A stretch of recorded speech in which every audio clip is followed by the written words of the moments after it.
ibintu ni show papa wanje. Ibintu ngo ni iki? Ibintu ni show. Noneho ibintu bimeze neza. Ibintu ni munanje. Wumve ngo ibintu. Yewana, sinzi ukuntu nabikubwira.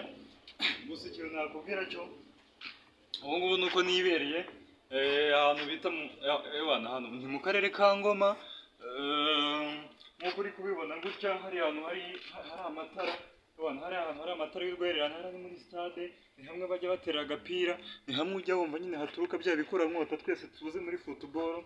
Hari habi cyane, hari ubundi hari yaho nta n'ibintu byinshi byangiranye yuko kuvuga nta komatere nyinshi ntazaniye. Noneho sasa ndaje ndakujyana ruguru ho gutya. Urabona yuko ibintu ari show, ibintu makweri. Ukomeje mu gutya uhita uzamuka ahantu ujya za Kigali, ariko noneho uko tutajyayo iyo ukomeje mu gutya tugera hehe, noneho ugwa mu mujyi w'indani, mu mujyi wa Kibungo. Aho ugera ugahita uvuga ati cyakoze, ati ni iki ati wi Yesu we.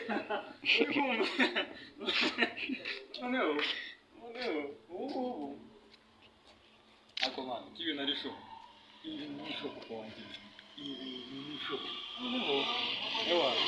Nakareka nuko ariko stade nyine murahabona ni ahantu hameze neza, ni ahantu haryoshye.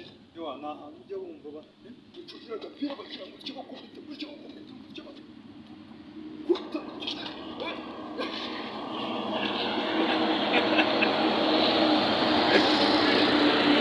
wanjye. Ikintu nakubwira cyo ibintu ngo ni iki ibintu ubundi bimeze neza. Ubundi ibintu ni show man, ibintu ni show papa wanjye. Aha ngaha turi ni mu karere ka Ngoma. Nase nguki ni fireman. Noneho cyo nakubwira cyo turi kumwe, ariko ibintu ni neza. Ndi kumwe n'umusaza Apodeta, nimba yabiyereka simba nzi gahunda ze neza. Umusaza Apodeta ngo biyereke, ngo biyereke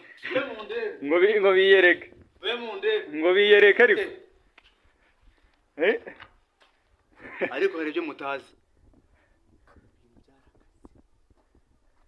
birakaze muri iyi minsi. Ibyo bigutwi bigaturi aho mwege muraho murajya muryama mugira iki, ibintu byarakaze. Ibintu byarakaze aho babyoroshye.